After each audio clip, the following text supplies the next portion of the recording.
Welcome to the MyLaw CLE presentation. During today's presentation, you may access the course materials from the handout section located on your screen. Attendees seeking credit for this presentation, pay careful attention to the screen. A pop-up box will be displayed at various times during the presentation. You will need to click Confirm on the pop-up each time it appears to qualify for CLE credit. In order to receive CLE credit, you must also click on the link that will appear at the end of this presentation to initiate the certificate process. Hello, thank you for joining me today. My name is Aly Piscatelli, and I will be discussing regulatory compliance as it pertains to testing, packaging, and labeling.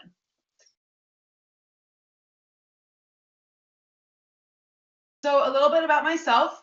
I am the owner of Budding Operations. We're a woman-owned business based out of Denver, Colorado.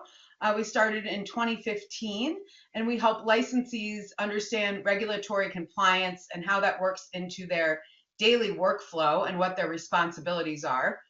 We specialize in metric and seed-to-sale tracking. Metric is a state-required seed-to-sale system. Another one you might have heard of is called BioTrack, although metric is the most common. And I have been working in the cannabis industry since 2011.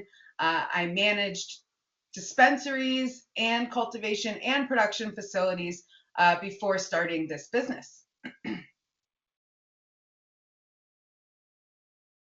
So Budding Operations, as I mentioned, is based out of Denver. We serve clients all over the country with a variety of compliance needs, from employee training to auditing to preparing for a response to a regulatory body or infraction. All right, enough about me. Let's get into the presentation. So the first thing we're going to go over are some labeling rules. And I think it's really important to understand that cannabis laws are updated on a yearly basis, and they can also be updated within the calendar year in the form of emergency rules. So once you get a licensed facility open or you're operational, your commitment and responsibility to keeping up with the regulations does not end there. It's extremely important to realize that not only do you have state regulations, but some local municipalities have them as well. No two states are identical when it comes to regulations, although many of the concepts are the same. So in this presentation today, I will give a variety of examples from across the nation, but this is a general presentation. So before I get to the next slide, I think it's really important, as I mentioned with the regulation requirements, is that depending on the size of your facility or operations, you may have a dedicated compliance role, or you might have multiple people that are covering compliance related tasks. That's really going to be dependent on size and volume and number of licenses. For example, if you just have a one retail location, you probably don't have a designated compliance person, and you might outsource some of that information to a lawyer or a consultant such as myself, or really move those responsibilities across many roles. When you get into owning multiple licenses, or especially a production or cultivation facility where there's a lot of moving parts and you are responsible for that product getting to the consumer in a compliant way, I see more compliance roles, dedicated compliance roles. So the first thing about labeling that I wanted to bring up is that there's a lot of differences across the country when it comes to dosage and serving size information. So dosage is set at a state level. For example, Colorado sets the dosage at 10 milligrams THC. Missouri has left this open-ended as to what you as the producer consider a dosage, which can be very confusing. So I always tell people to maybe piggyback off of another state that has set that dosage, so that you don't have to formulate those yourself. There's a common requirement that almost all packaging and labeling requires total milligrams of THC per package and total milligrams of THC per serving within that package. Additionally, this could be in milligrams or grams depending on the product type. So edibles and vaporizers tend to be in milligrams, flour and concentrates tend to be in grams, but that is not all the time, right? So we need to make sure that no matter where our clients are, that we understand how we're presenting that total THC. Another thing to note here is that most states require THC and CBD to be on the product labeling, but some states require all cannabinoids. So we have CBG, CBC, all these other cannabinoids out there, CBN, that might be required to be on this labeling. Now, this is just the tip of the iceberg. These labels get very crowded, and that needs to be taken into consideration when designing them. In some locations as well, you can have a QR code that scans to the test results. But again, everywhere is different. As I mentioned, 10 milligrams is the most typical, and some states allow you to set your own. Additionally, with the package versus serving, usually you can make a statement such as 100 milligrams per package, 10 milligrams per serving. That would be sufficient. And then your actual testing results would be on the product labeling as well. So when it comes to product labeling, the most important thing is to realize that there's really two different labels, okay? We have a primary and a secondary label.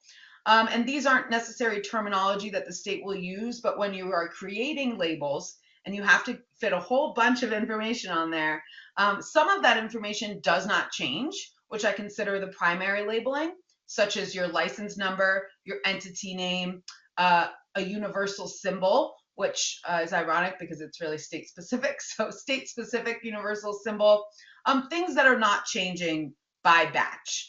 Your secondary label is a label that would be applied to the product at the batch level. So you might get your primary labeling and packaging printed ahead of time, and then you're applying the secondary label after a batch is completed and testing is finished. The secondary label often includes something like a batch number, actual test results, maybe the net weight or the strain name, things that would change in between batch creation. Another big thing that I suggest people to use when it comes to labeling is a checklist. As a license holder, you are responsible for verifying that your products are compliant when they leave your facility and also when you receive them at your facility. So it's really a double verification. If I was a dispensary and I was receiving product from a cultivator, I would hope that that cultivator verified the labeling and the product information prior to shipping it to me. And as a retailer, I want to double check all of that before I accept it into my inventory. Once I accept the inventory into my licensed facility, the compliance related information becomes my problem, right? It's very difficult to say as a retailer, well, the cultivator didn't label it correctly. As a retailer, you should be verifying that and making sure that you're not bringing any products in and selling them to consumers that are labeled incorrectly. I suggest using a checklist. Some states provide these, such as Oklahoma. Some states provide them in a different format, such as guidance documents, but this is something that's very helpful to all license types.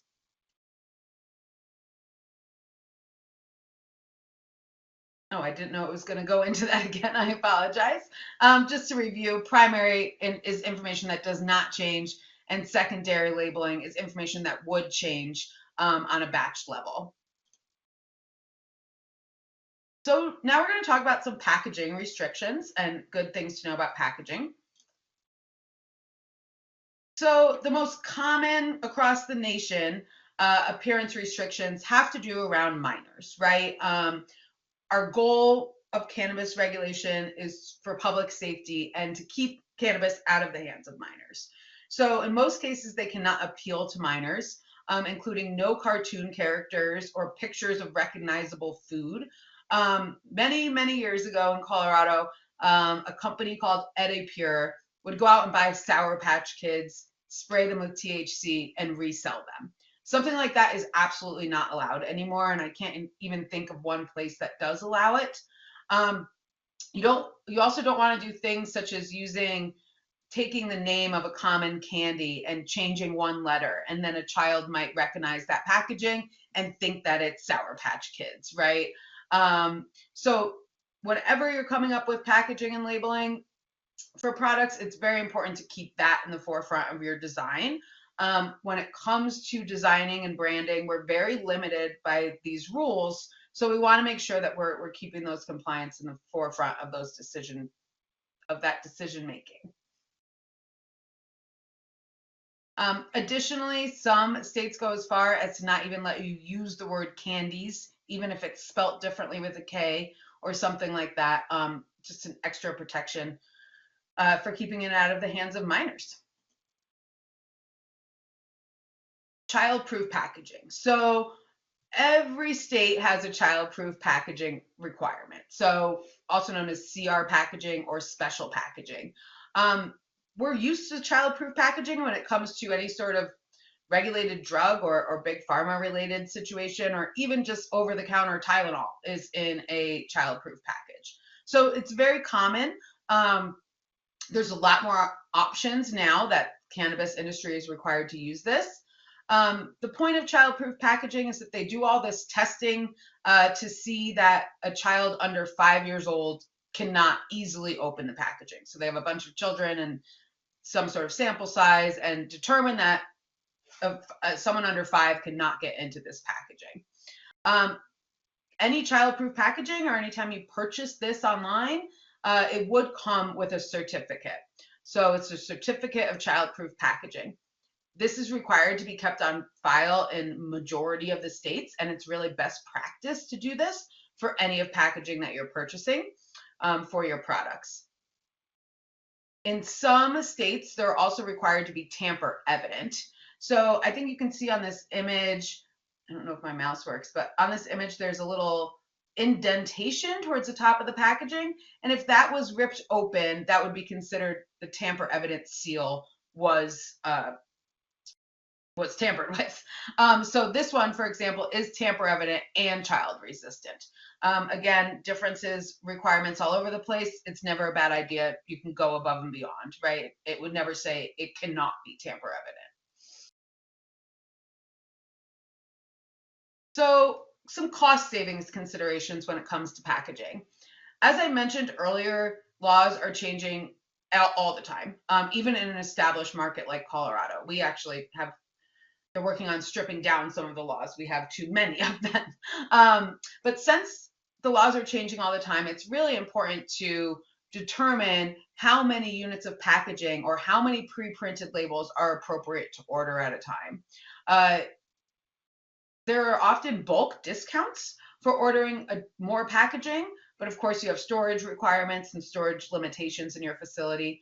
But also if you're going to pre-order labeling and they change the universal symbol in 6 months, now you have too much labeling that you can no longer use, right? So it's really important to, when you order these things, use projections as far as production goes, and also reasonable timelines for when these laws might change. Usually we see these changes in November and they take effect in January, but that's not a given. So for example, this November, if we didn't see any upcoming labeling changes for the new year, it'd be safe to say that you could order at least 6 months worth. But if there were changes, we wouldn't want to place a very large order without bringing those into compliance. Other things to consider when it comes to packaging is shipping and lead times. A lot of the packaging that we purchase in cannabis is not made in America. Specifically, vaporizer cartridges are almost always sourced from China. China has barely any shipping that goes on towards the beginning of the year. You want to make sure you're placing those orders well ahead of time and that you're planning for those things. There's many US companies that carry this packaging and resell it to license holders, but they also have to obtain it from overseas. So keeping that in mind, I do believe that it's very important that compliance should always work with marketing when it comes, and production when it comes to planning, packaging, and labeling.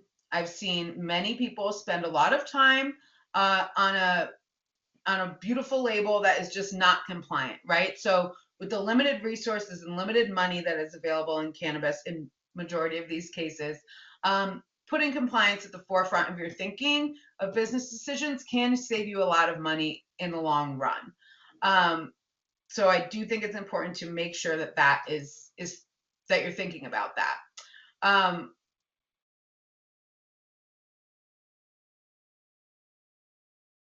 Okay, obtaining trademarks. So as a company's market share grows, there's more scrutiny at risk here, right? The bigger the brand, the more eyes there are on you. Trademark infringement allegations come in many different forms, and we've seen a few of them in cannabis already. One of the most well-known, or maybe common, is Gorilla Glue. So Gorilla Glue number 4, was a very popular strain a few years ago in cannabis, and strains tend to go through popularity quite often, right? We don't see a lot of older school strains anymore. And there's not a lot of restrictions about what you can name something at this juncture as far as breeding or anything like that. But Gorilla Glue was a very famous strain for a while, and there ended up being some trademark allegations from Gorilla Glue, the tape and glue company, right? So I actually haven't seen that strain in years at this point. So many people change the name to something else, and then we sort of move on. But as a license holder in cannabis, it's almost impossible to get a trademark, and you actually can't get a federal trademark for anything that's cannabis related, because we are still, even with the new information coming out, we are still a Schedule I substance. So the United States Patent and Trademark Office refuses to register marks for goods and services that show a clear violation of federal law. So the only ones right now that are really getting away with that, or really able to achieve that trademark, is any hemp or CBD products from the Farm Bill update in 2018. I did put a link here to the FDA announcement, but it is pretty obvious that they're not going to trademark anything that's cannabis specific. I do see a lot of people creating ancillary brands to their cannabis brand in order to sort of get around this barrier. I think a great example is Open Vape, or Open. They have billboards and trademarks all over the place because they're branding themselves as a vaporizer company, not a cannabis company. So there are some unique ways to work around that. I'm sure you as lawyers would probably have some experience with that as well, but it does make it difficult to trademark anything. So as I mentioned, you can use federal trademark registration for related goods and services. Maybe, as I mentioned, the Open Vape example, and then they brand themselves as a CBD company.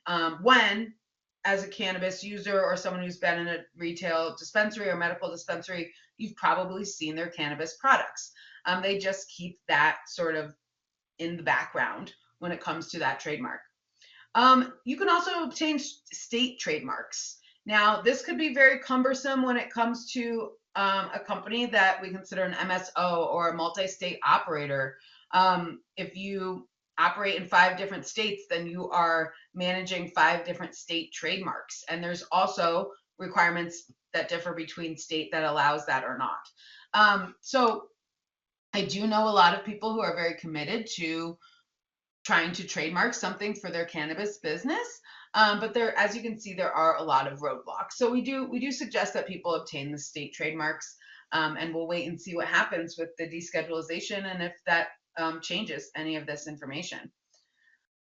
Another very important thing is that if anybody is going after trademarking, even myself, I use a lawyer, right? So encouraging our clients or encouraging license holders to make sure that they engage with someone who is very familiar about trademarking, and making sure that they can bring them through that process.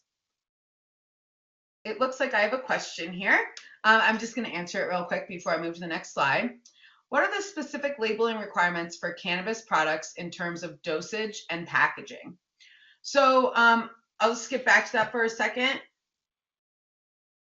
And the specific labeling requirements for cannabis products in terms of dosage and packaging really depend on where you are, but every state does require that The dosage is indicated, whether or not they set the dosage or not, and that the test results are available directly on the packaging or through a QR code, and that is also dependent on the state level. Additionally, we have things such as universal symbols, license numbers, milligrams per package, ingredient list, solvents used to create the product.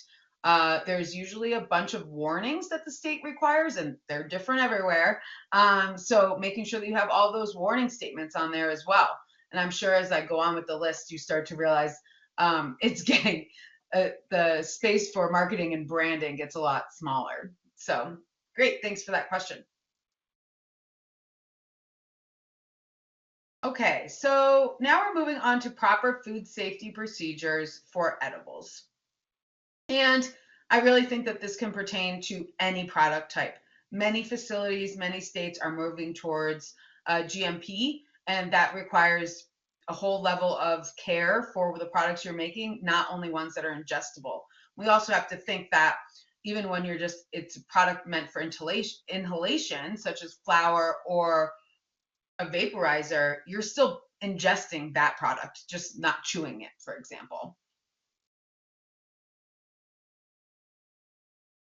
Okay, so understanding the guidelines. So the first thing that's really important to know, especially as a production facility, manufacturing facility is a synonymous term there, is that you're not only running your business under the cannabis regulatory body. So that might be the Marijuana Enforcement Division, the Office of Cannabis Management.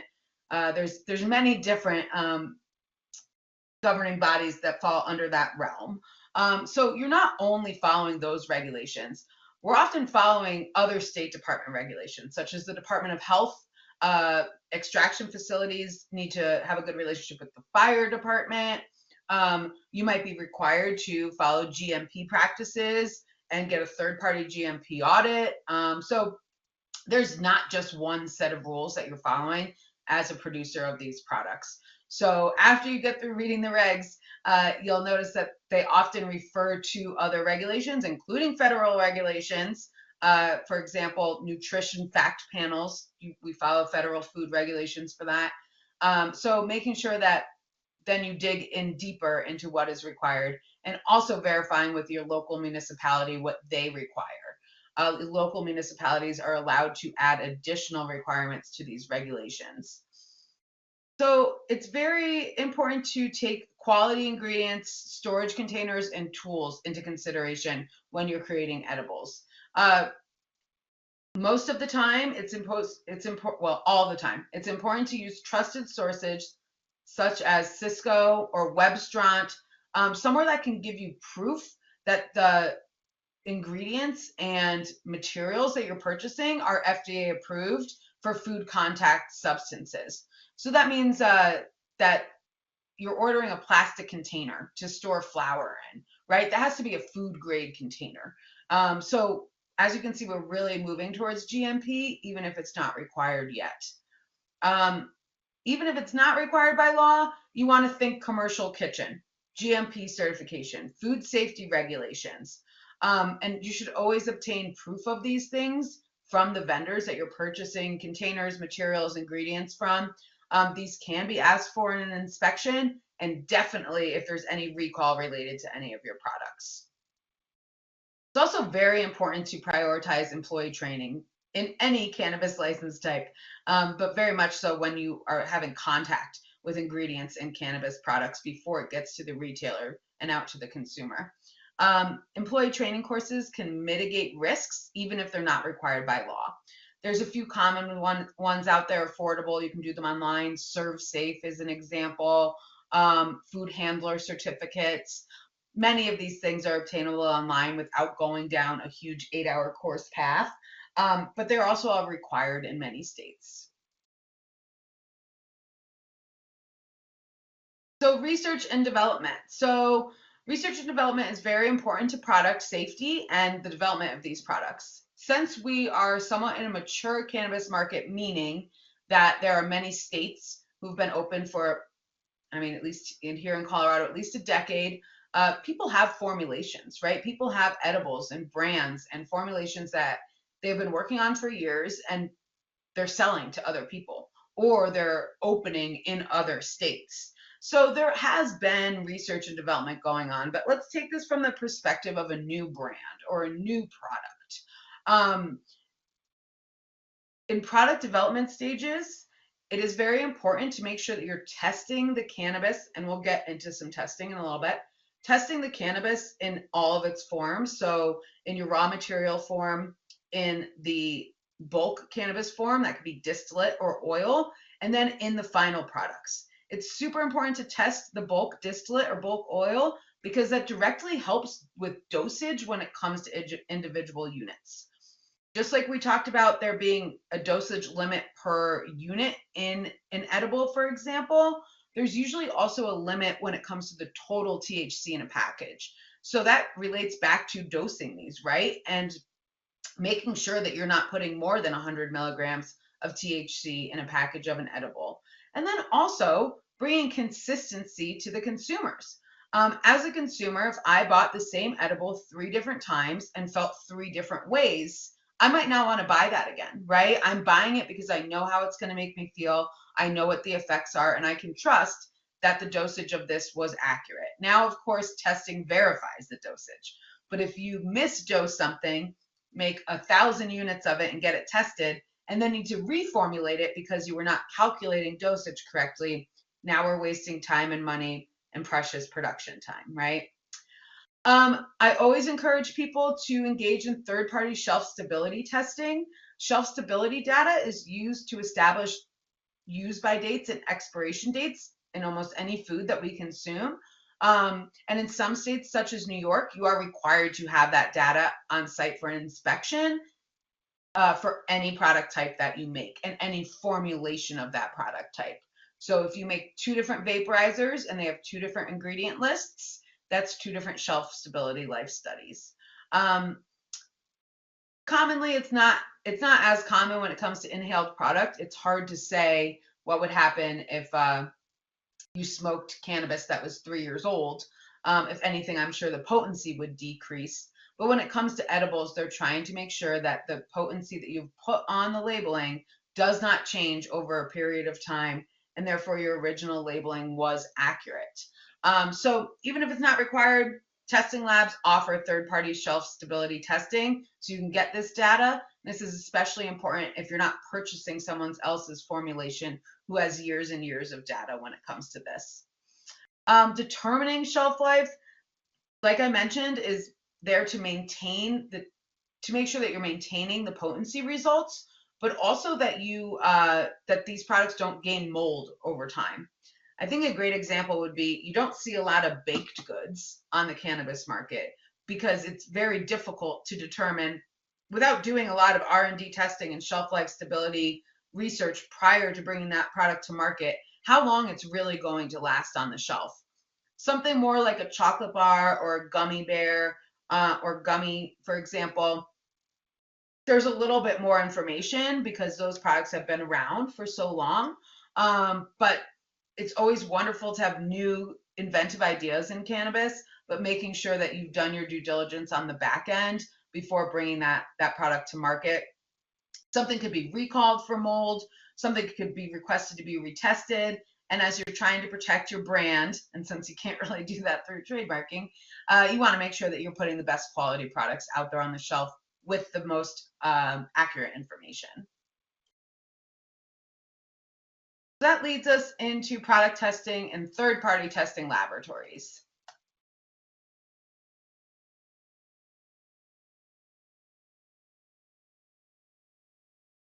So pulling a test sample. So some states allow you to pull a test sample yourself, such as Colorado. But in Colorado, people who are pulling test samples are required to have been trained prior to doing this. There must be proof of this training, and the training curriculum is outlined in the regulations. You could have an employee pull that sample for you. You could hire an outside source, such as myself, who has been through the training and actually teach that training to come in and pull the test samples for you. And many labs will come in and pull them for you as well. In some states, such as Missouri, the testing lab is required to come on site and pull the test sample.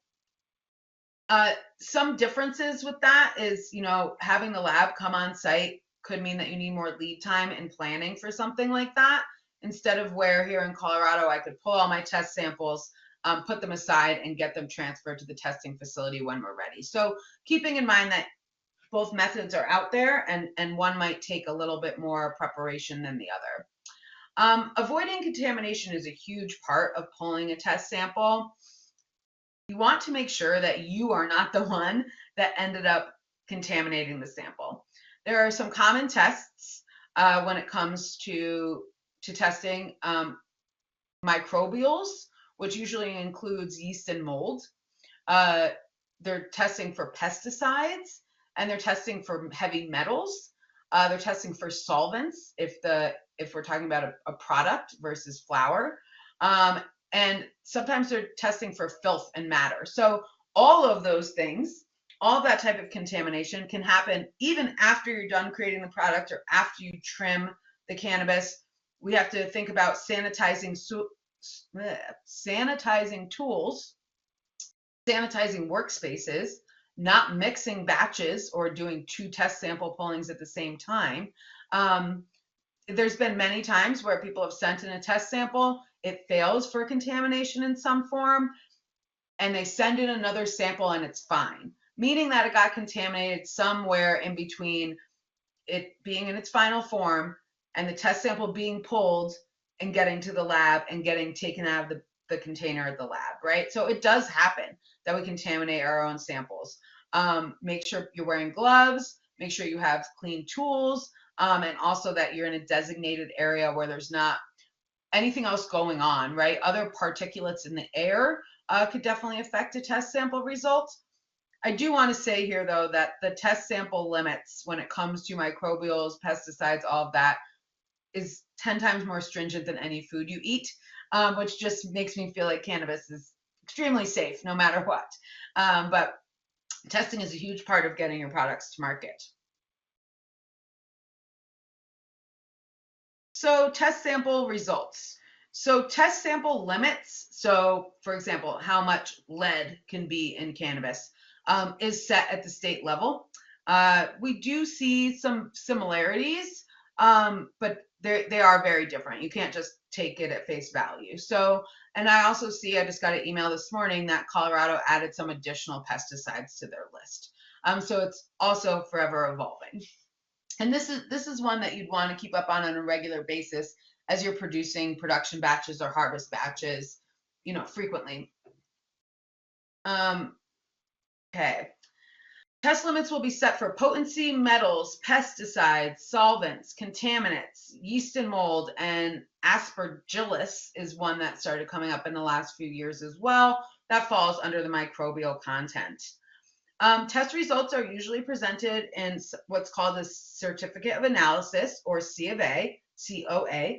I've seen labs email these to license holders. Some labs have a portal that you can sign into and pull down PDFs of these. In almost every state, it is required that not only the licensee that tests the product, but the receiving entity has the C of A on file as part of business records. Now, this can be something that gets very cumbersome when it comes to printing them out. I highly suggest that these are transferred between licenses and kept digitally. And in most cases, required records can be kept digitally or in paper or a mix of both.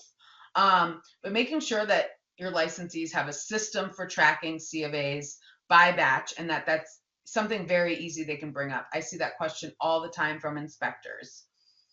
The next thing about test results is test results fuel the accurate labeling.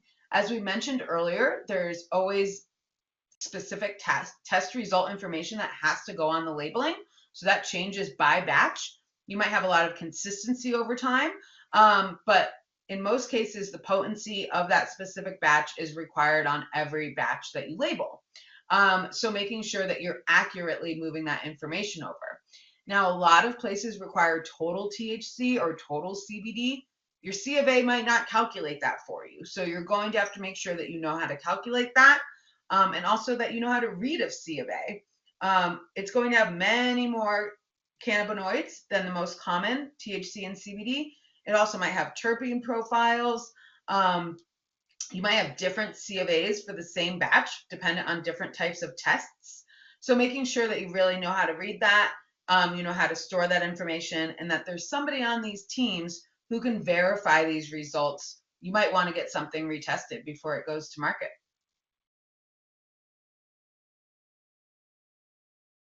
Avoiding product liability pitfalls. So these are a few things that I've seen over the years where governing bodies such as the MED see these as good faith efforts or mitigation efforts, right? Most states require insurance coverage. Any business needs to be insured, but you're looking at operational coverage, product coverage. A lot of insurance companies won't cover you if you don't have a secured vault or a cage, and in some cases, a cage with a lock is not sufficient for the insurance company.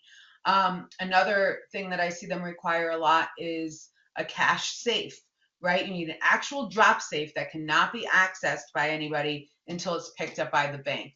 So you want to make sure that when you're applying for insurance coverage, you understand their specs for things such as a vault or cash management, because it might even be different and more stringent than the state regulations give you information about. So that's insurance coverage is something you should start looking at when you're in your deployment of operations. Maybe you're not open yet, and making sure that when you do get these quotes, you're getting a few of them. There are some very specific cannabis insurance companies out there, but they still have those stringent requirements when it comes to cannabis storage and cash storage. And I've even seen some require that you can't move your cash on your own, or that you can only hold so much product at a time. So this is another good example of how not just the cannabis governing body has rules for you at these facilities. The next way to protect your business and employees, I'm sure insurance seemed pretty obvious, but making sure that you understand that they're not required everywhere. Even, for example, workman's comp is not required everywhere by the state government body. Of course, employment law does. The next one is that documentation is so important. Not only because your employees should have access to these resources, but in many cases, you're doing activities that may be hazardous. Maybe you're performing extraction. Maybe you're creating products that are edible and ingestible. Maybe you have a vertically integrated facility where you grow your own cannabis, produce the products, and sell them to consumers, right? So most states require a long list of standard operating procedures. These should be used and updated frequently so your employees can reference them. Chain of custody paperwork, the most common is a transportation manifest that moves RFID tags in between licensed facilities. But going above and beyond for internal chain of custody is extremely helpful. I'll give an example. You're required to do a monthly inventory audit, and you're missing, it says you have 10,000 joints, and you only have 9,000 joints. Well, that would be considered a significant discrepancy in many states, and you'd have to report that to the governing body. Well, if you could go back and determine that it was an entry error, or who touched these joints, who was involved in the grinding of the joints, the rolling of the joints, the test sample pulling, the packaging and labeling, you might be able to narrow down what happened in this scenario and determine that there was no actual discrepancy, there was an entry error to begin with. But the state is most certainly going to ask, what have you done to determine what happened to these 100 or 1,000 missing joints? Just telling them they're gone isn't enough, right? So internal documentation is the best way to protect yourself. And a lot of the times, if you're going above and beyond, or at least meeting the requirements of the regulations, the inspector is not going to start giving out fines, right? They always say they're there to help. Obviously, it doesn't feel like that if you get a large fine or a large infraction. But these, like I mentioned, these are good faith measures. that you are trying to follow the law and also run a business that doesn't have loss. Cannabis disposal protocols.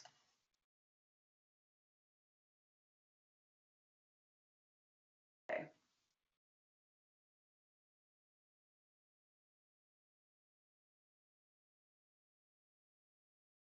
There we go. Okay, so what is cannabis waste? Cannabis waste is any raw cannabis material, product in processing, or finished product. Now, product in processing, I mean even raw material in processing, or finished product that is deemed unusable. This means that there's no other purpose for this waste. Also, products that are expired are considered waste. Products that fail certain types of testing might be considered waste. In many cases, there are retesting procedures if you fail a test. But in some cases, depending on the batch size, you might elect just to destroy it, right? These tests, and I should have mentioned this earlier, but these full panel tests, contaminants, solvents, pesticides, metals, potency, I mean, they're going to run you about $400, if not more, a batch. So depending on your batch size, you might not want to go through a retesting process. And that's also something to consider when determining what your proper batch size is, right?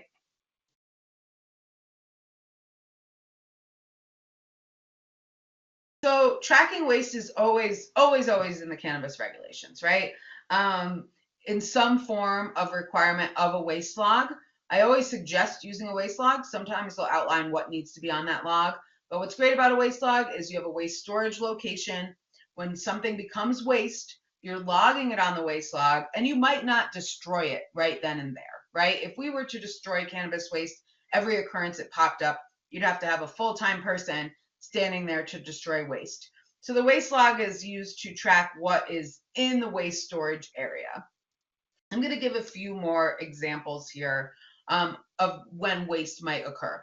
So in a cultivation facility, you might be manicuring plants while they're in the growth phases, and that means you're taking off fan leaves. And although there's really no THC in those fan leaves, those are considered cannabis waste.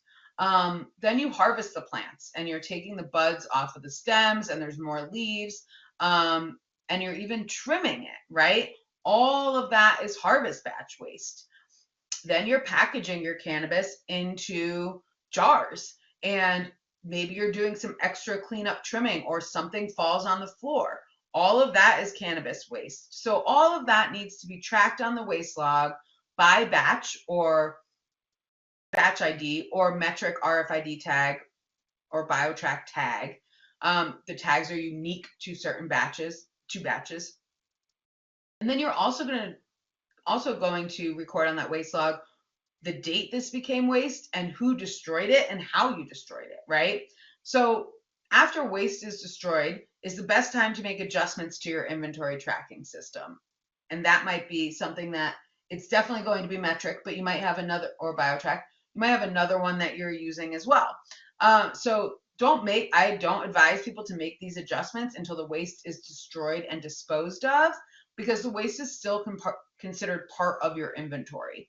I also advise people to destroy waste right before an inventory count, right? There's no reason to be going in and auditing your waste.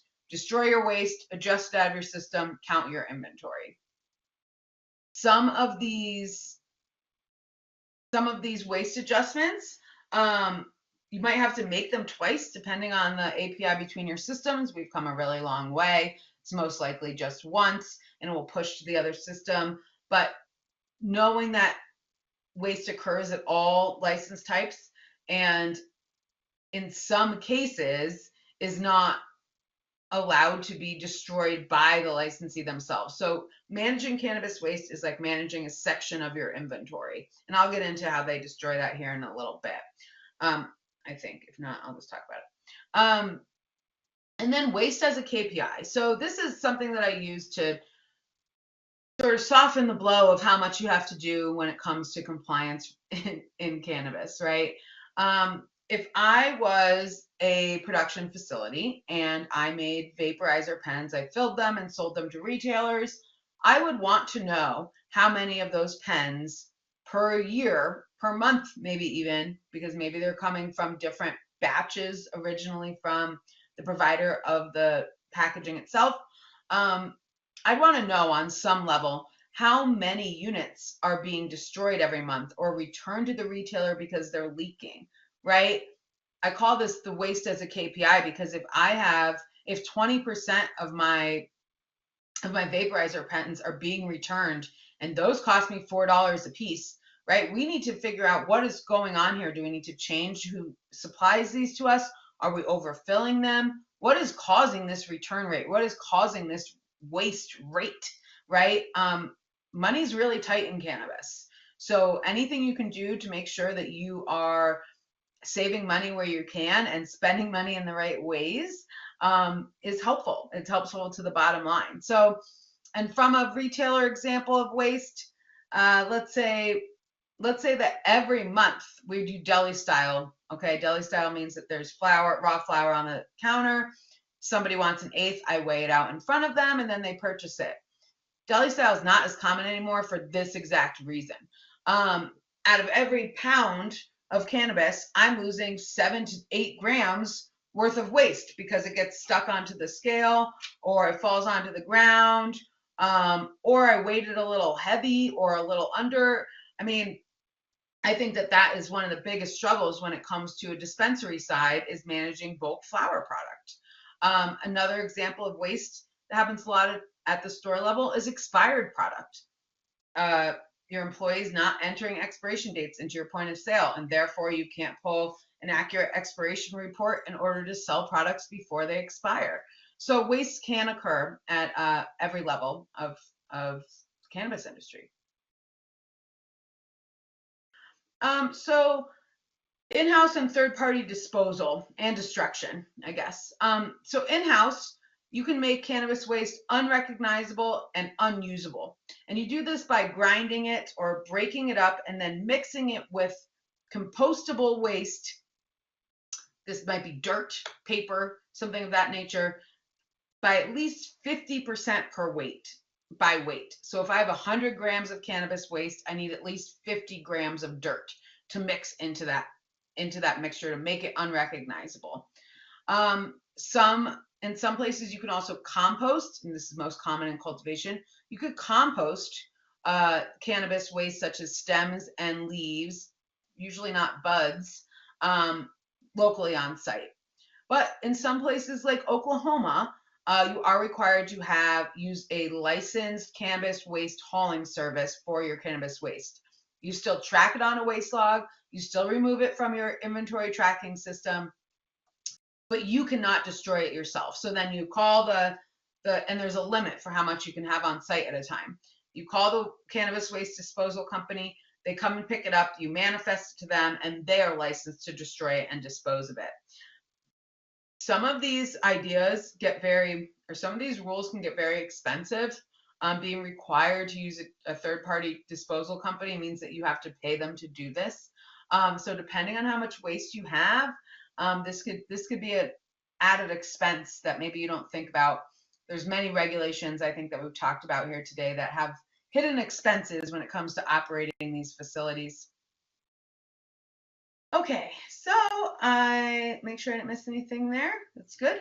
All right, so that was the end of my presentation. I know that was a lot of information. I think that it does all connect to each other because we are talking about cannabis products and how we get those to market through the accurate labeling, packaging, testing, waste management, all lots of things to think about as a license holder or any of your clients who are license holders. My information, if you ever have any questions, is up on the screen. You can reach me at ally@buddingoperations.com. I believe I'm listed in the directory as well. And I am going to answer a few questions that came through here.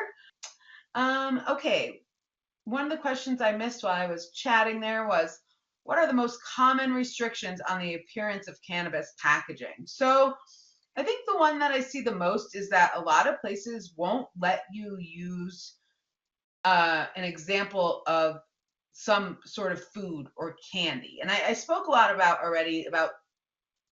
not replicating candy that is in the market, but let's say food, right? So sometimes you can't put an image of something like an apple or fruit on the front of your labeling. Let's see, what's another good one for that? Let me read the question again. Common restrictions on the appearance of cannabis packaging. Other things I've seen too is even color palette restrictions, so that you couldn't use neon colors or you couldn't use something of a certain saturation.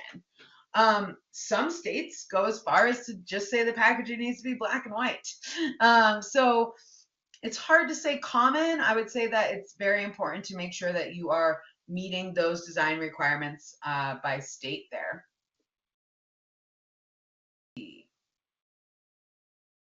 How does the federal guidance letter impact the ability to obtain trademarks for cannabis related goods? Yeah, so what's really clear in that guidance letter is that trademarks are not allowed for things that are federally illegal. So it's very difficult to try to find a way to fit cannabis or marijuana into an allowable trademark. And that's why I mentioned the ancillary goods and services that people are usually trademarking. Myself, as a compliance consultant, could trademark or have trademarked the business name and some taglines that we use. But if I was a brand and I was creating vaporizer pens, I'm not sure how you would fill out that application without indicating that you are creating a cannabis product. So the letter is actually very clear that they won't trademark it, and I still suggest looking into that on a state level. Let's see, the next question we had here. What are some common challenges faced by cannabis businesses in maintaining regulatory compliance? So I think the first one is not putting compliance at the forefront of your operations. I think I mentioned I've seen a lot of failed marketing plans and things of that nature because they weren't taking compliance into consideration. But I think that if you're going to get into this industry, compliance has to be part of every decision, even from where the location of your business is, right? There's a lot of distance requirements, maybe even what considerations to take when building out your facility, right? How many cameras are required? Can you have windows that need to be covered? Can you even have windows? So I think a lot of it is not engaging with a lawyer or a compliance specialist from the beginning, right? Having compliance have a seat at the table when it comes to business decisions. I see a lot of retroactive work, but it's always more expensive to work backwards in any industry, but especially in cannabis, especially when these governing bodies can give you a fine for breaking the law, but then also the time it takes to go back and fix an infraction. So I think I did mention at the beginning that some people don't have a full-time compliance role. And you don't always need that, depending on how many products you're making, where you are in the supply chain, and what's the volume of your business, right? But if you don't have a lawyer or a compliance resource, you're definitely going to get stuck in some sticky situations. And it's not always the governing body that brings that up. You might have another license holder that calls you out on something, right? So it's really about establishing how serious you're going to take compliance and how you're going to lead by example for your employees when it comes to compliance. I think also, to round that out, a common challenge is that it could be expensive to maintain regulatory compliance. So when you are building out your pro forma, you are planning to open a business, don't skimp on what things might cost you, right? It's always going to be more. And make sure that you're bringing in those regulatory considerations into the cost. You're a processor and you plan to make 100 batches a year. Well, 100 times 400 is a lot of money. So make sure that you have baked that into the cost per unit, even for your wholesale costs. All right, another question on here. What is third-party shelf stability why is third-party shelf stability testing crucial in the research and development of cannabis products? So I think it's crucial for public safety, right? And brand safety, right? As we talked about liability pitfalls, how can you avoid them? If I was to take if I was to make an edible and put it out on the market and I said there's a 6-month expiration date, so it expires, I don't know, November 3rd, November 3rd, and then somebody opens that on August 1st and we're 4 months ahead of the expiration date and it's moldy. Okay, not only are you going to have a product recall, which means there's going to be a public announcement that your products, your brand is being recalled. You're also going to have to bring that all back to your facility. You're going to have to destroy it all. So the cost is never obtained. You're most likely going to have to refund these retailers as well in order to maintain that relationship with them. And then you have to rebuild your brand. Oh my gosh. The image of your brand reputation. So spending the time and money up front, I know we always want to get to market. We always want to make sure that we are first to market, but spending that time up front to make sure that the expiration date that you have established on this product will always be maintained makes shelf stability testing so important. An example of how this can be done is really just to make a batch and leave them in its container for the lifetime of the expiration date, and then even a little bit longer, and retest the product at the expiration date. Retest it 3 months after the expiration date. Maybe even test it 2 months before the expiration date.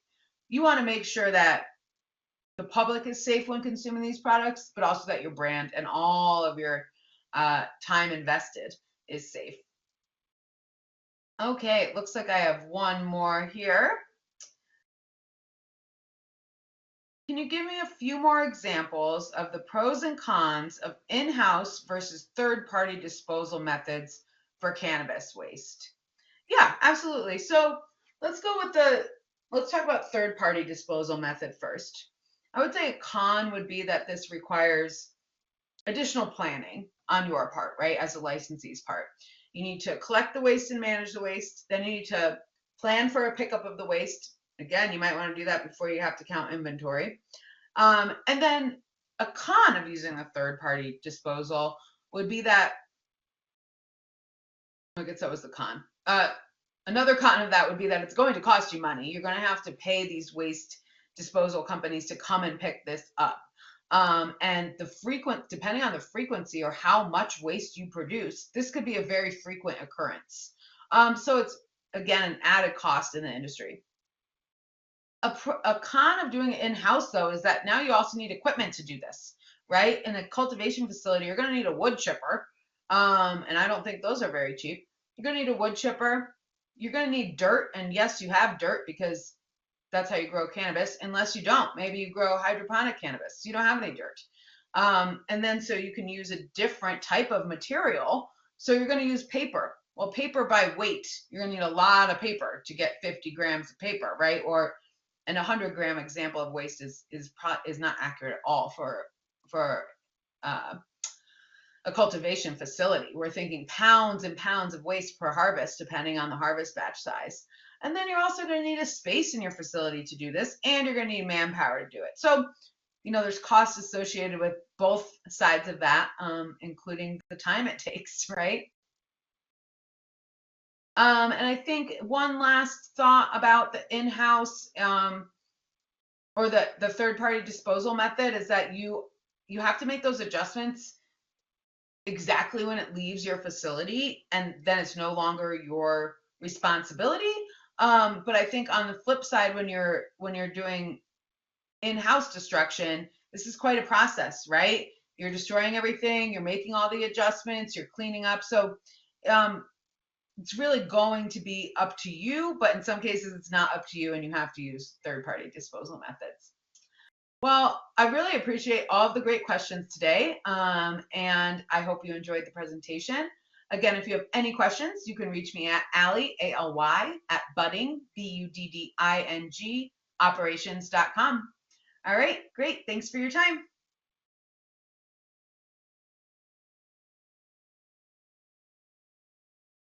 Hello, everyone. My name is Patrick Poston. I hope everybody can hear me. I am excited to be here and to be asked to be here to present to you guys today. and I'm going to be talking about navigating the legal landscape, ethical considerations, and cannabis regulation. I am a little bit of background about me before I jump in. I'm a solo practitioner in St. Louis, Missouri. I've been on my own since 2019. Prior to that, I worked in some large civil defense law firms. I began working in cannabis in 2019 in writing applications for the Missouri Medical Marijuana Program, and wrote for a number of people, and was able to win some licenses for folks that I wrote for. After licenses were awarded, I've continued to stay involved in Missouri cannabis. I'm currently still litigating some of the license appeals against the state for some people that I did not write for. So I'm involved in that, and have been involved in regulatory and the transactional spaces. In addition to Missouri, I've worked in cannabis in Illinois and also New Mexico. My presentation today, I've tried to keep it kind of a high, a 100 level type course, and to talk about some sort of general ethical considerations in cannabis at large and not be state specific. However, I will give the disclaimer, most of my specific examples as I'm talking through this are going to come from Missouri and Illinois, just because of the states that I've worked in most heavily. And the other disclaimer I'll give is in terms of ethical considerations in cannabis regulation. This presentation is going to lean pretty heavily towards transactional and financing and startup financing, just because that's where a lot of my experience with this intersection has come with regulation. I do I'll make some sort of high level comments, I think, at the end about ethical considerations and operational regulation. So we'll sort of start here at a very high level, right? There are some unique ethical issues that arise in cannabis and cannabis regulation, right? Given the nature of this industry. One, it's highly regulated. Obviously, we're going to talk about cannabis regulations a lot today, and that's going to inform sort of a lot of my discussion today, right? That means heightened government oversight and heightened need for certain government approval in certain types of transactions, depending on the state. And then the other thing that isn't on this slide that should be, right, is obviously the elephant in the room is the federal illegality, right? And there's a lot of buzz in the industry right now with that, the rescheduling potentially from a class 1 to a class 3. But that, will most directly have implications within cannabis on the tax side, I think, with respect to the trafficking provisions and being able to get some standard business deductions and probably less so on the financing. So, I know that change is kind of out there or pending out there or potentially out there, but, that's not really going to impact most of what we talk about today. So all these things combine, though, to create some unique ethical considerations, I think, for a practicing attorney that's working in the cannabis space. And one of the most apparent areas, I think, that these things combine to create some ethical questions are within financing and raising capital.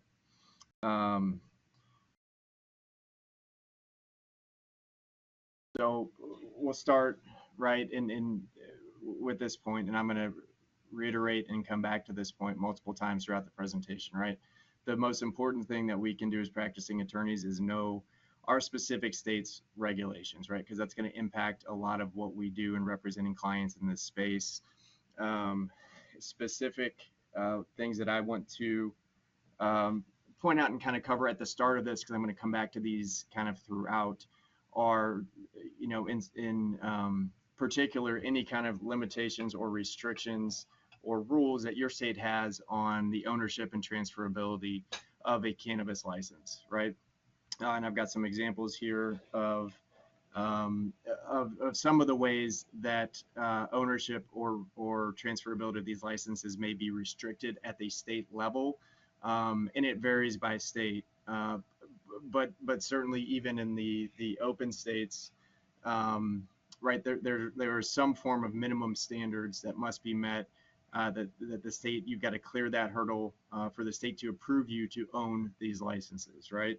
Um, and so when we're drafting transactional documents or involved in any kind of financing deals on these, we need to know what those restrictions are, and draft those regs into the documents and into the deals that we're a part of, to make sure that they're compliant and make sure that we are actually, to the extent that the documents themselves are going to be needed to be approved by the state, are going to pass the regulatory hurdle to get approval, or that the deal is actually able to be completed. And we'll talk about a couple of different vehicles, transactional vehicles, I guess, to use to kind of account for some of these restrictions. And also, in my experience working with the state and with regulators, provide a default, right?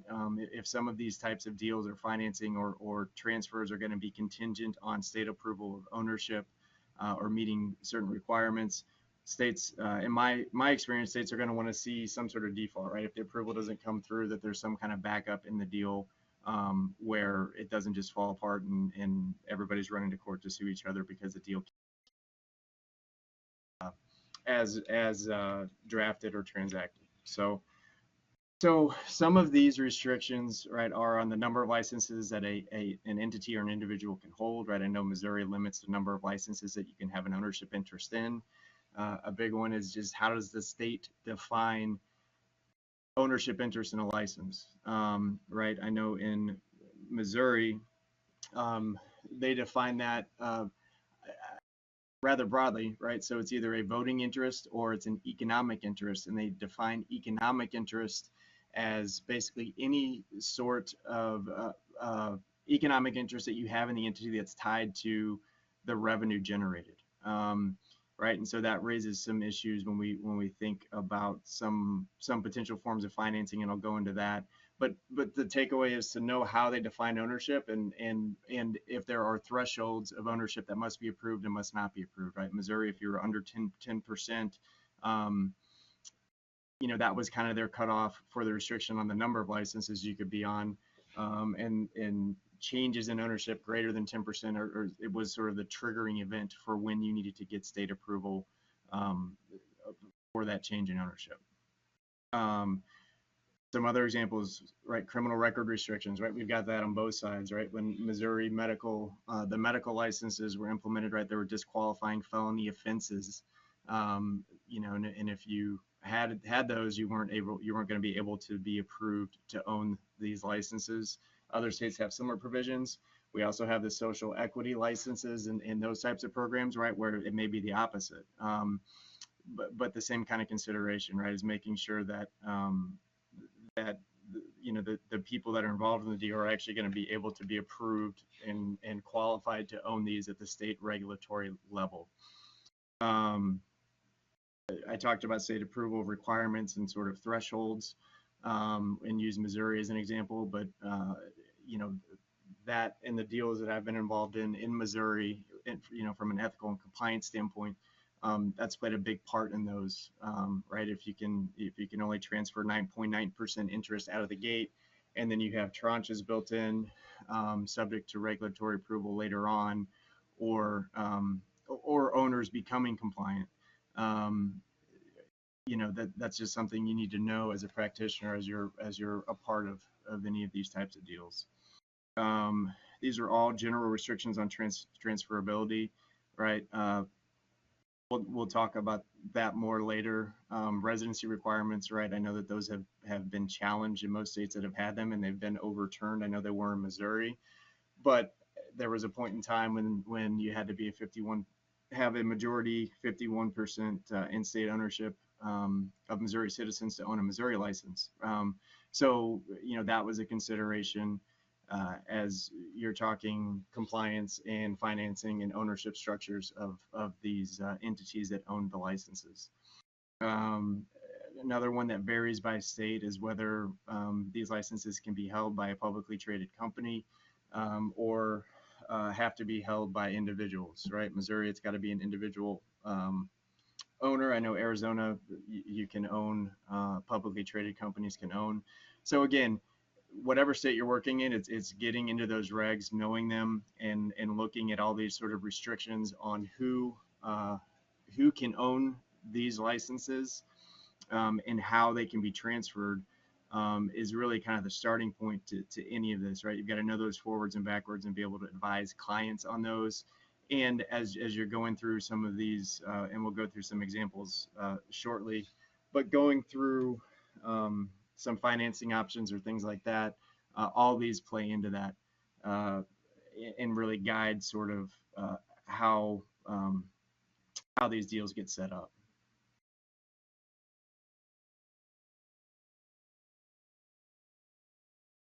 So, sort of with that introduction, we'll get into more of the financing, right? And we kind of start broad and thinking about capital sources, right? Obviously, with federal illegality, that limits some of the financing options for cannabis entities, right? Traditional debt lending from a bank isn't available because of that, and I don't think that changes even if it gets descheduled to a class 3. So that typically isn't an option, right? There are some other things you can do, and we'll talk about later with if you've got real estate holding companies and setting up some separate entities where you may have access to that.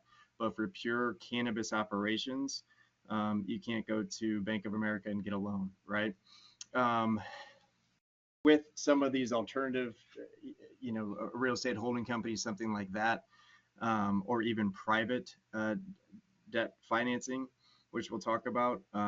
One thing that I have seen come up is requests from lenders, usually private lenders, right, to collateralize or use the license itself as security, right? In Missouri, you can't do that, and in most states, I think that you want to be careful with that and double check, right? Because again, you've got you've got a restricted asset in terms of who can own this and the ability to transfer it. So because of that,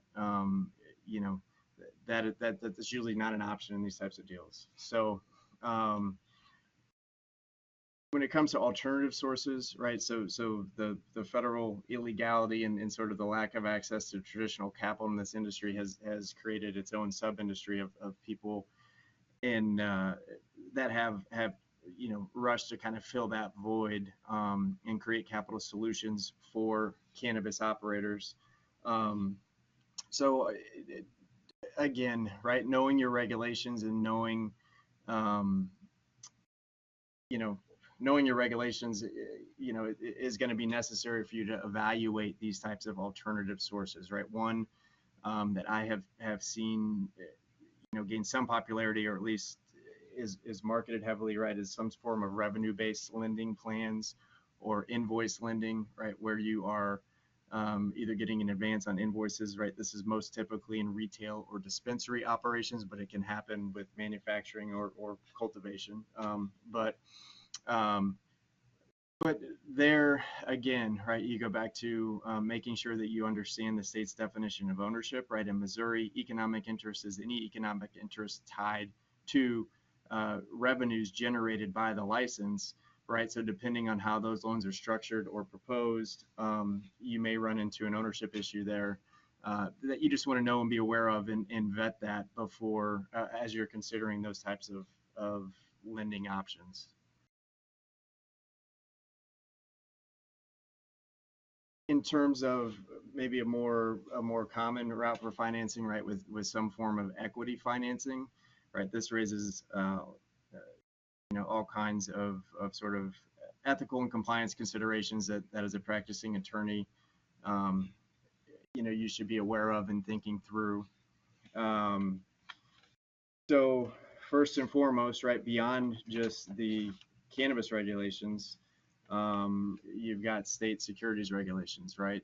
So if you've got a client that is looking to raise money, right, the first thing you need to figure out is if if it's going to be an exempt offering or if it's going to be a security offering that needs to be registered with the state's SEC office, right? And there are a number of factors in sort of how the client is proposing or wants to go about raising that capital that will determine whether it's an exempt offering or not, right? Um, right, a common exemption for small businesses in Missouri, it's 409.2-20214. I think there's a similar provision in just about every other state, but that makes an offering exempt if it meets certain criteria, and that's based on number of investors that are involved, the time period, those sorts of things, right? In Missouri, it's 25 or less investors in a 12-month period.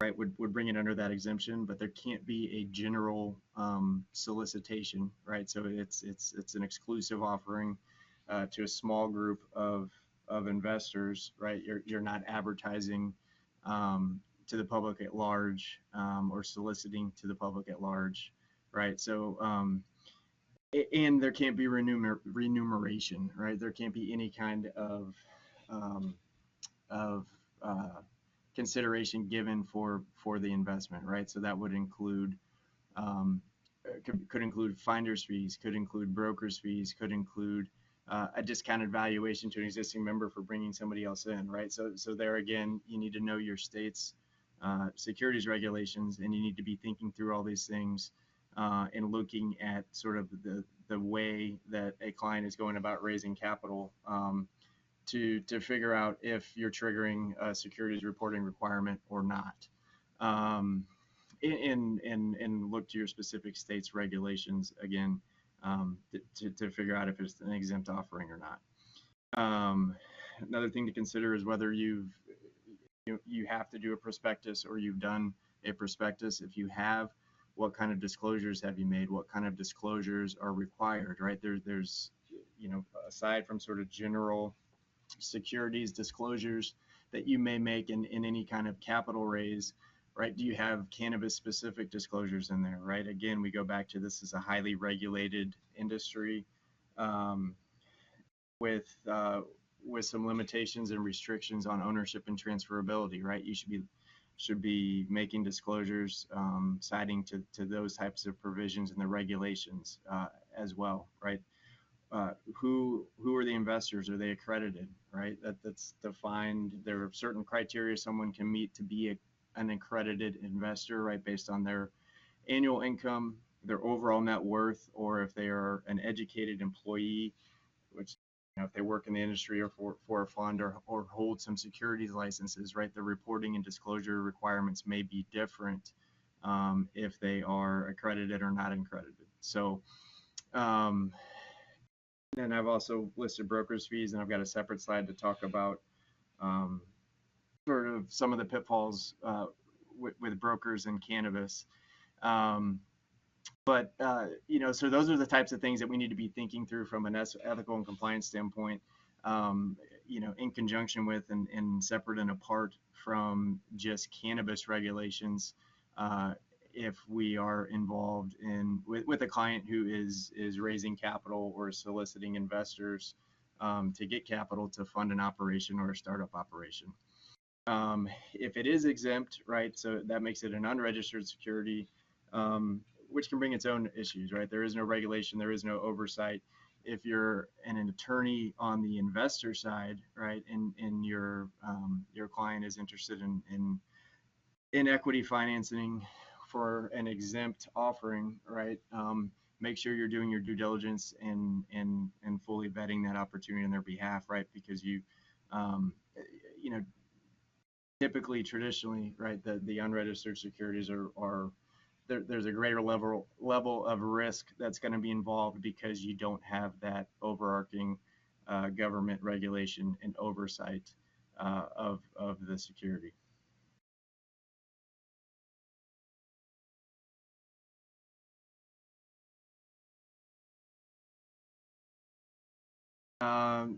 Just a word about brokers, right? I've talked with many people in this space who are cannabis brokers or cannabis consultants.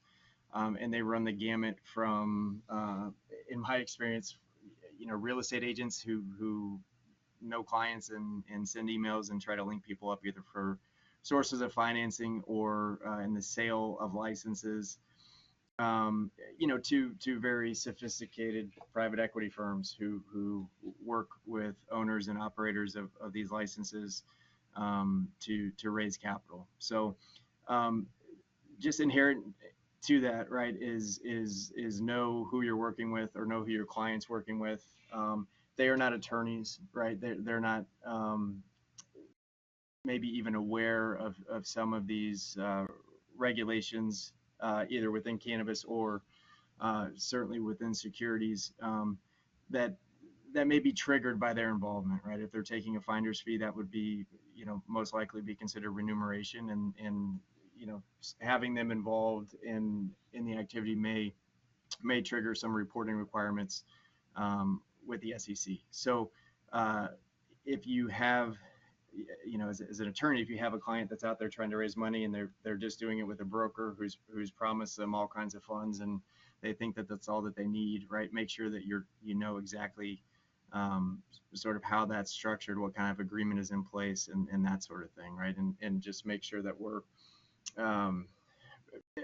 protecting the client in that way, because there's, as I said, there's just a lot of self-proclaimed brokers in the space that have all kinds of financing solutions, but maybe don't have the background to really understand the implications of what they're proposing. So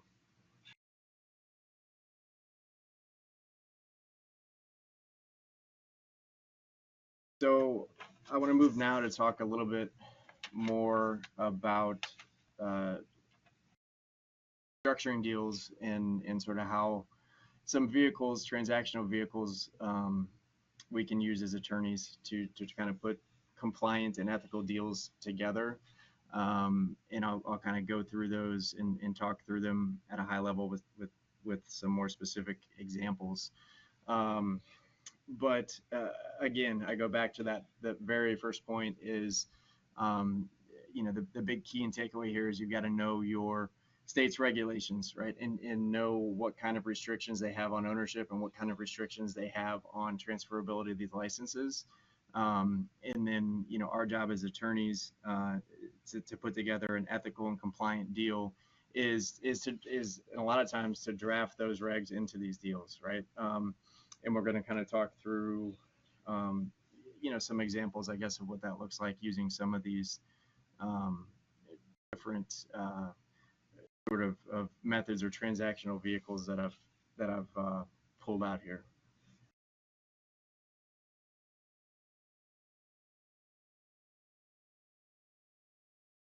So the first one that we'll talk about is a joint venture, right? This is a combination of two or more parties that seek to create a single enterprise for profit. So usually this is two separate groups coming together to create a new entity that's going to operate. A common example of these and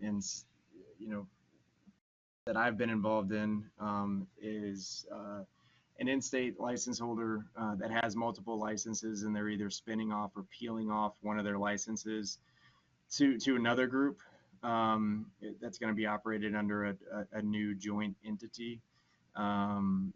Sometimes that can be out-of-state or multi-state operators that are coming in to provide financing and capital to start up that license or a group of license. So there's some ethical and sort of practical considerations to think about when doing this. One, right, if you have two different groups that are coming together and you're creating this new entity, you need to think about and most likely always will need independent counsel in terms of setting up this new the new entity, the jointly formed entity, right? That isn't beholden to one side of the transaction or one group in the transaction. And again, in setting, these new entities up or sort of bringing these deals together, right? We're going to have to and want to consider all of those restrictions on ownership, right? And we're going to build those into the deal or the operating agreement or the bylaws of this new entity, right? If there are, so that may be scaling up ownership, right? If you're not able to transfer 50% ownership in the entity right away, given some of those restrictions. The biggest thing is to know those restrictions, and draft them in there, and make those deals contingent on state approval of ownership, right? Because we can't transfer the asset until the state tells us we can transfer the asset. The investor or the new owners can't own the asset unless or until the state says that they can own it. So those are the types of things, and sort of the conditions that we've got to be drafting into these agreements, and sort of protecting our clients' interest, if whether we're the selling entity or the investing entity, and just making sure that the deal is done in a compliant and ethical way, and one that is going to stand up to the scrutiny of regulators when they look at it.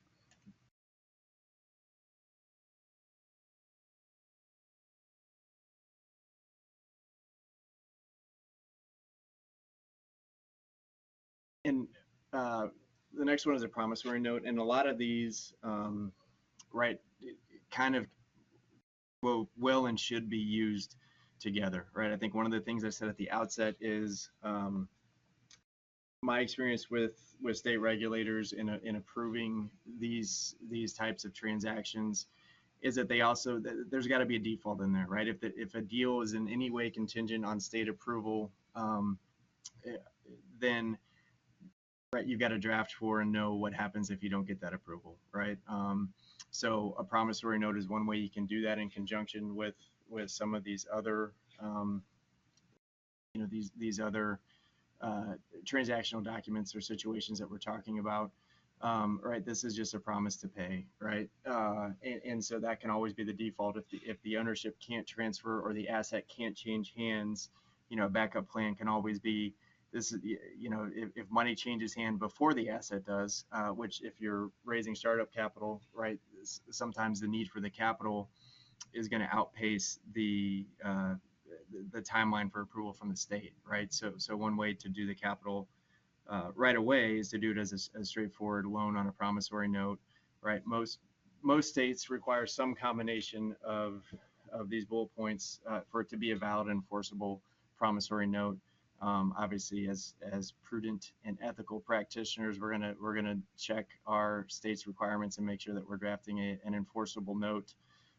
But principal, debt amount, interest rate, maturity date, payment schedule, date and place of issuance, and then signatures, right? And that can be a part of any sort of financing transaction or deal.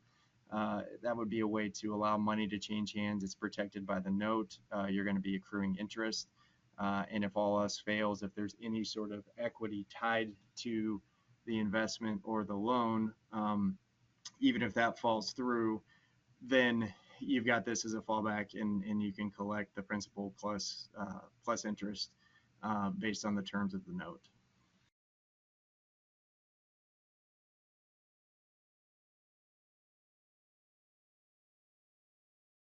Another potential component to some of these deals is, or could be, an equity warrant, right? And I know I was aware or became aware of, some groups use these sort of pre-application in exchange for subject matter experts helping out on applications, right? I wasn't directly involved in any of that, but I know that was something that came up after the fact with some license holders, at least in Missouri, right? So what this is creating a right for a lender, and it could be, so it could be tied to a monetary or financial loan or for services, to purchase or own a percentage of the company, membership interest, shares, depending on whatever the corporate structure is, somewhere down the line, right? Some combination of these things I've listed here is required in most states, right? Again, check your specific state if you're considering putting one of these together. But exercise price, type of stock shares, membership interest, vesting structure, term, and exit event. So again, right? And I've heard, again, I wasn't directly involved, but situations where these were used in exchange for services at application, um, with no thought to the ability to actually trigger it, and for the person holding it to become an owner, or for what that person triggering it and wanting to become an owner would mean for the structure of the overall entity or license holder, and whether or not that would take them out of compliance, right? So again, forethought and knowing your regulations and knowing what those restrictions are and what criteria need to be met in order to own one of these licenses, right? In Missouri, we had the majority in-state ownership, right, which created some issues, because that was something that was often overlooked, I think, pre-application, um, by a lot of times I think just uh, operators that were doing this on their own, in terms of thinking about what promising future equity in the company might do to their overall ownership structure, right? So that's one example where that became an issue.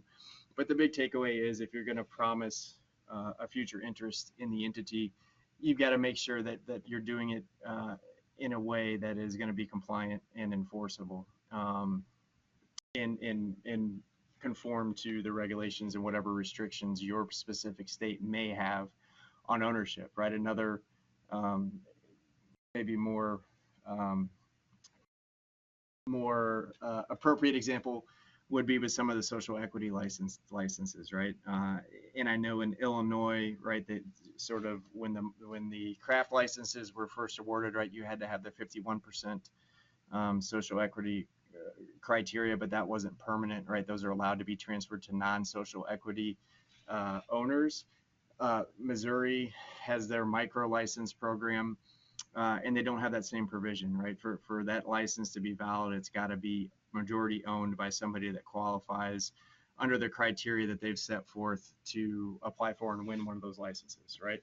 So again, you can't, in that example, where you've got social equity restrictions on majority ownership, you can't give an equity warranty to, or warrant, I'm sorry, to, a non-social equity owner for 51% of the company, or you're going to take the license out of compliance. So, again, knowing your regulations, drafting these things, and knowing them at the time of drafting these, and accounting for those sorts of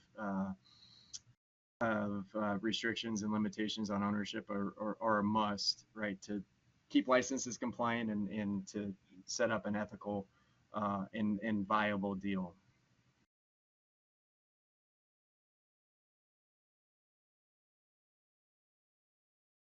Uh, Convertible notes are another option, right? And this is basically similar to a promissory note, but with the option to, in lieu of payment, to convert the loan into a set amount of equity or membership interest in a company or LLC. So these were widely used, I know, in Missouri, and the state came out pretty early on,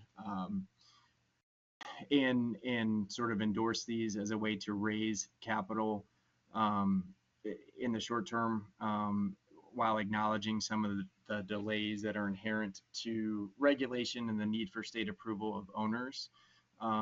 So this was a pretty common part of deals in the state of Missouri, and I suspect in other states. But um, like I said, it's a loan with the option to convert the loan into equity in the company somewhere down the road. Right, most states, again, check with your specific state to make sure that you're drafting an enforceable convertible note if you're doing it on behalf of an investor.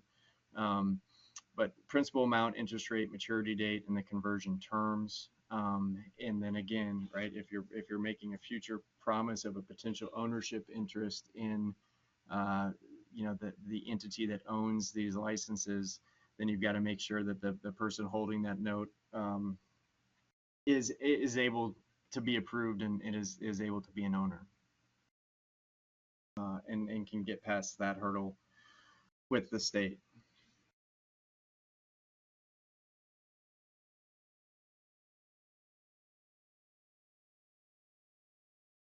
Um, the next one is a purchase option, right, which is not dissimilar from maybe a warrant or a convertible note, right? But again, it's an option given at a point in time for a future point in time where you can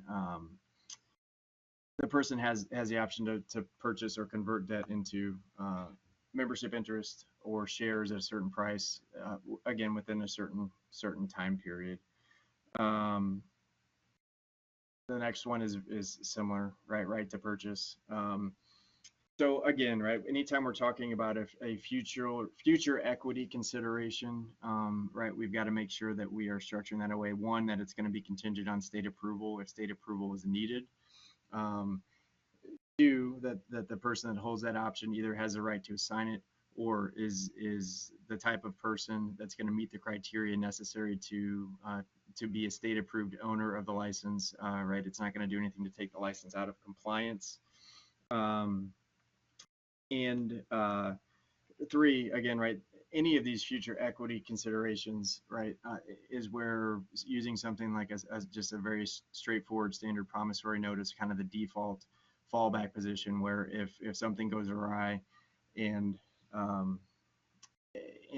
equity can't transfer, there's a provision either built into the right to purchase or with another document or instrument where that injection of capital or funds are treated as a straight loan with repayable on terms under the promissory note, presumably with interest and as a default, because I know that state regulators that I've talked to and that have been involved in approving these types of deals have explicitly said that they want to see that, right, that there can't be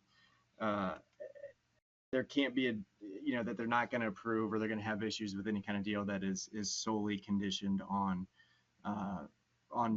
the state approval, and if there isn't and there's money that has changed hands, there's no sort of default or backup provision or protection. And aside from that part of it, right, as practitioners and attorneys, especially certainly if we are representing the investing entity or the investing client, right, we're going to want to have those protections built in to protect that client's interest, to make sure that they're not fighting to get their money back or essentially have not seen any kind of return on an investment in capital. One thing I will say about these, and I don't know of it, but I've sort of heard, I guess anecdotally, but of some, some talk of people using rights of purchase or options to purchase in conjunction with some of the social equity programs that are out there, right, where you've got somebody that's supplying financing to someone that meets the social equity criteria, and then down the road they may have an option to purchase the license outright. So, a couple of things to be aware of in that situation is one, again, going back to whether the social equity type license is ever able to be transferred to someone that doesn't meet those criteria. And then two, right, making sure that if those types of deals are being discussed and explored, that the consideration is fair, right, and it's not exploitative or predatory for the social equity applicant or license holder, right? That's kind of where my mind goes when I hear people talking about those types of situations. So just food for thought, but things to be aware of. Again, right, not all states allow the social equity licenses to be transferred to non-social equity owners, right? Missouri, currently you can't. Whether or not that gets challenged in courts and changed later remains to be seen, right? Illinois, you can. But again, that's something to consider in those types of situations.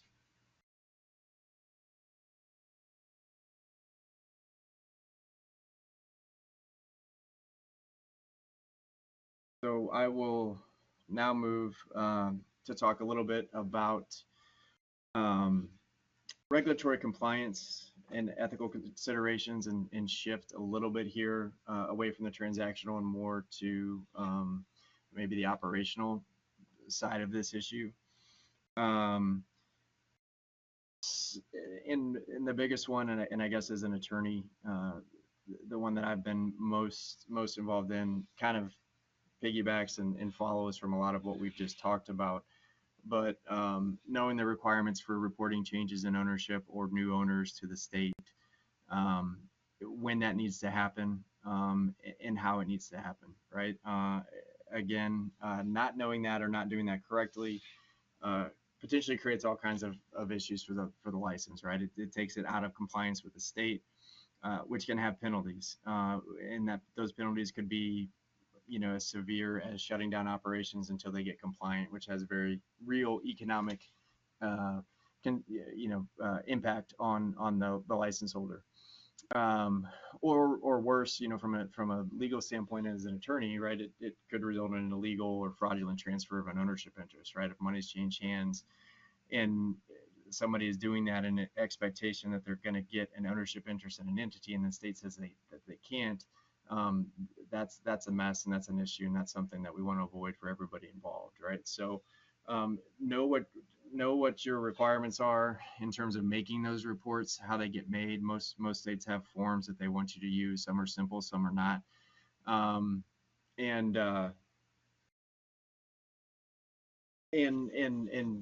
advise your clients accordingly. As a part of any of these deals, as well as uh, you know when they have to make those reports. Another thing that I would add, that I didn't earlier, and I'm actually going to go a little bit out of order here,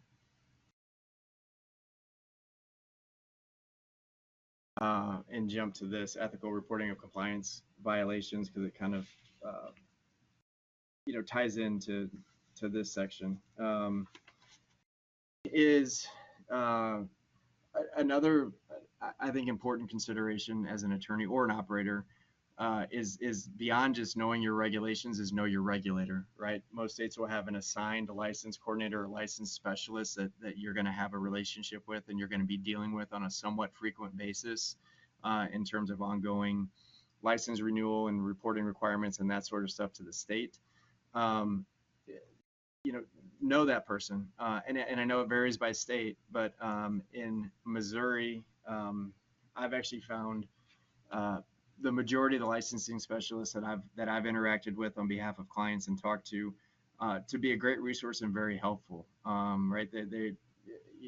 It's not necessarily an adversarial position, so I would know them. If they are a resource, I would use them. If you have some questions or gray areas, because there are a lot in this space, especially in states that are rolling out brand new programs. Some states are better at proactively addressing some of those gray areas or educating people in the space as those things come up.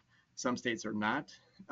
But if you have a good relationship with and have a viable resource in your licensing specialist or personnel, whatever their title is in your state, and you have a question about regulations or compliance,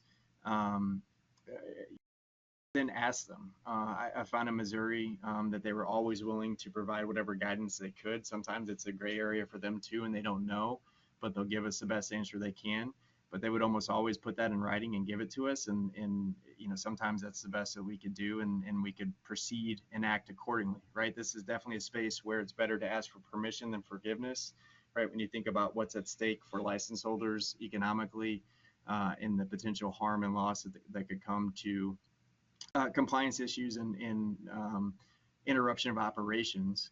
So, I think some people are wary to do that, but I've always found that when you've got the right person on the other side, it's always beneficial to ask about some gray areas or questions that you have and get some guidance from them before you take action, right? We shouldn't be guessing what the best regulatory step is. I know at least in Missouri, they certainly viewed that was part of their job, was to advise us on those types of things. Other states may not be the same. I know Illinois I have not had the same experience. Getting any kind of response from Illinois has been a challenge.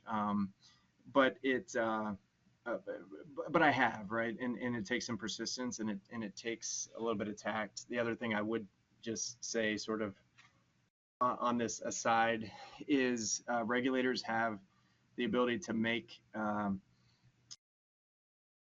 our lives or our clients' lives very difficult, or much easier, right? So keep that in mind, right? I think it's all, they're, for the most part, I think, probably overworked, and have a huge workload. So I try not to pester them too much, but consistently remind them and kill them with kindness, right? Because I think if you get crossways with someone that can be an ally in this space, it can make things a lot worse. Whereas that could be somebody that maybe becomes an ally and is able to help you through some of these regulatory and reporting and compliant type things that are going to come up if you're working in this space. So that's sort of my own soapbox, but um, so other things to consider with respect to ethical reporting of um, compliance violations, right? Heaven forbid you have a client that contacts you and they've flagged, or they've realized, hopefully they've realized it before the state has, but they've had some sort of compliance issue. Um, Again, know your state's cannabis specific reporting requirements, depending on what sort of regulatory breach has occurred or issue has occurred, right? There's usually very specific time limits that they have to self-report those. Um, Again, if it's been caught internally, in my experience, it's always better to self-report than wait for the state to bring it to your attention, in terms of outcomes. And then also, as attorneys, know what our legal ethical considerations are, right? Um, my experience, full and timely disclosure is always going to be your best course, and that's the advice and the recommendation I think that we are ethically obligated to give our clients. In just as a practitioner point, and sort of a CYA, right? You want to put that in writing to your client, right? If they've come to you with a compliance concern and asked you what they're supposed to do, right? You want to be able to cite to the regs, what their time period to report it is, what the reporting obligations are, and instruct them to do that, right? And then what they do is up to them, but that's our job as attorneys, and that keeps us above board on the ethics side if we are accurately and timely reporting that to them. Um, from what I've seen, again, mostly in Missouri, but the cover up is always worse than the crime when it comes to compliance violations, right? I think if you're lucky enough to catch it internally before the state has flagged it, um, I think the best bet is always to make a timely and full disclosure of that. The people that have really gotten in trouble, the operators in Missouri that have really gotten in trouble, are the people that haven't done that and have tried to cover it up, and then the hole gets so deep, and that's where you see some of the really heavy, have seen some of the heavier sanctions or penalties imposed. So, um, and if you're on the opposite end, right, and you haven't caught it internally, but you're working with a client who the state has flagged for some compliance issues, um, again, right, advise them of the regs, what their obligations are, and work with the state to come up with some sort of, if you've got a grace period or a remedy period, to do that within the time noted before any real penalties come. But you know, just depends on the situation. But in those situations, again, I think being forthright and transparent with the state in handling those types of things typically leads to the best outcomes. So I've got, I think, about 9 minutes ish, and I want to go back to conflicts of interest, um, and then try to leave a couple minutes for some questions if we have them. Back one too far, excuse me. So conflicts of interest, right? This is law school ethics stuff, but I've used the ABA model rule 1.7 because every state has some form or iteration or exact replica of this in their state ethical rules. But I think cannabis presents potentially some. I think that this is prevalent. This is something that we have to be aware of within the cannabis space, because I think the potential for conflicts of interest to arise within cannabis may be greater than some of the other transactional type work that I've done. Right. So, the rule says even if there's no direct adverseness, conflict exists. There's a significant risk that a lawyer's ability to consider, recommend, or carry out an appropriate course of action for the client may be materially limited as a result of the lawyer's other responsibilities of interest. Right. So some examples where this could come up: joint venture, right? We talked about if you represent one of the groups and there's another group, and then there's going to be a third, a new entity created going forward. Thinking through that, and the safest bet is always probably going to be to have an independent attorney in charge of setting up and drafting governing documents for that new entity.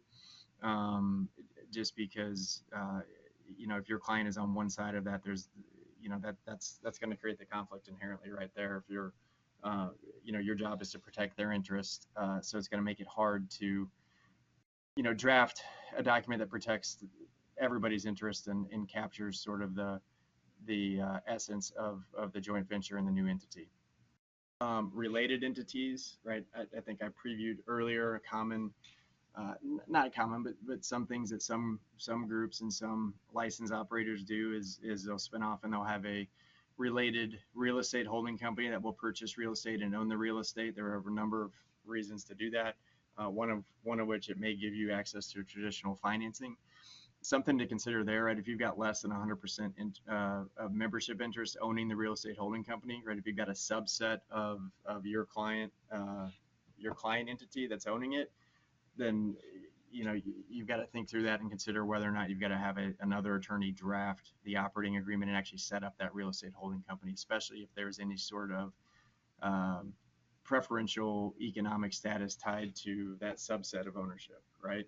And then with investors, and this is in any sort of corporate role, right? But as attorneys, we represent the entity. We don't represent individual investors. And the best advice I can give is just have that disclaimer built into any kind of correspondence or communications that you have with any individual investors, is that you represent the company's interests. You do not represent them or their interests individually, and always encourage them to seek out independent counsel if they're coming to you with questions, right? In startup, I think that this is common, right? But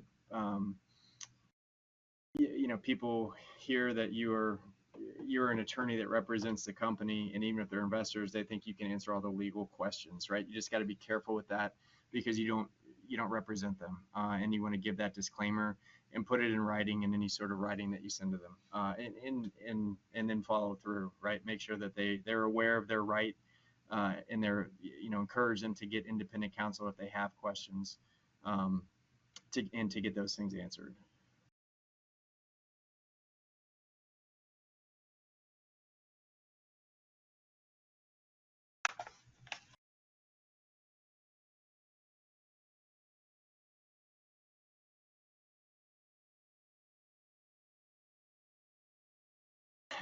This is a comment to Rule 17, right, and just has a little bit of color to that, which is inherently vague, I think. But right, mere possibility of subsequent harm does not itself require disclosure and consent. And again, right, when you're assessing these potential conflicts of interest in this space, right, one consideration is whether or not it can be waived, right? If just because there's a conflict doesn't mean it's not waivable, and waived by written consent of the parties. So that's another consideration. But this sort of guides the inquiry here. The likelihood that a difference in interest will eventuate, and if it does, whether it will materially interfere with the lawyer's independent professional judgment in considering alternatives or foreclose courses of action that reasonably should be pursued on behalf of the client. So I think that obvious conflicts of interest are going to be obvious, and it'll be clear, generally in my experience, where you've got to bring in another attorney to represent one piece or one entity or one part of a deal. But there's gray areas, right? And just the way this is worded is a gray area. So But again, just like with seeking out guidance from state regulators on cannabis compliance issues, don't guess, right? The stakes are too high for us as attorneys to guess on this stuff. So when in doubt, I think every state has an ethics hotline you can call and anonymously, sort of, um, uh, give them a hypothetical or sort of explain the situation to them, and they will give you some kind of guidance. And really, that's best practice as an attorney. Anytime any of these things come up, if there's a process by which you can submit it to them in writing and get a written um, sort of a written guidance from them, that's even better. But that's the best we can do in these situations, and really is what we should do rather than guess, is seek that resource out and make sure that we are 100% above board ethically and compliant with our ethical rules as attorneys. It protects us, it protects our clients, and ensures that we are following these rules and getting that, in them from writing. If down the road there is some kind of issue, you've protected yourself as well as you possibly could.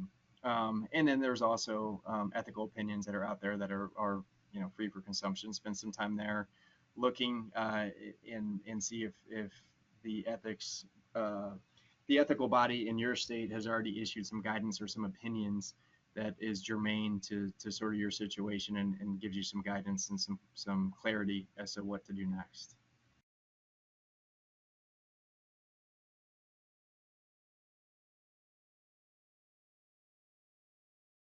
There are some here, so let's see if I can pick a couple of these out in the, I think, 3 minutes that I have left. Um,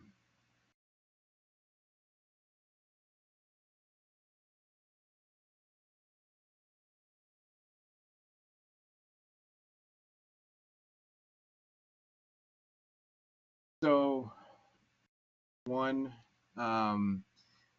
question here: what common legal issues do you see cannabis businesses facing, and how can they best address them?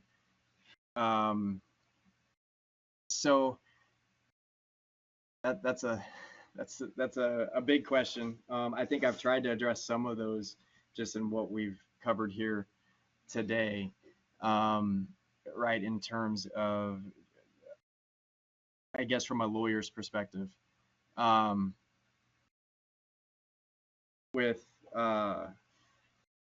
in terms of financing in transactions, right? Or some of the, and I think, at least in my experience in Missouri, I know, right, startup industry, startup space, a lot of startup businesses that was rolled out in the middle of COVID.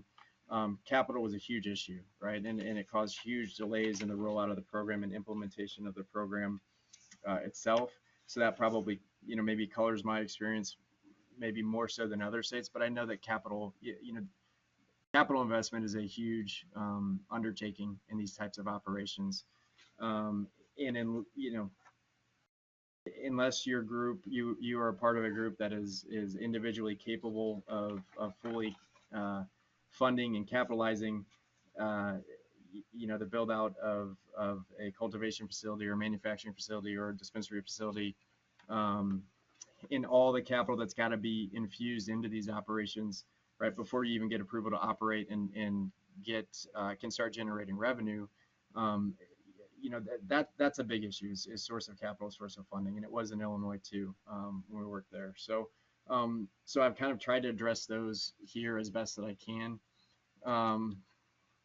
If you have a specific question, whoever submitted that, I'd invite you to.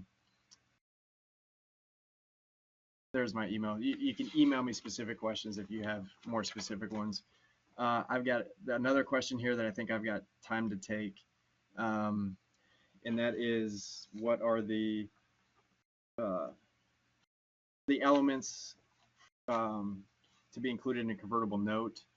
And the question is for them to be compliant with state regulations.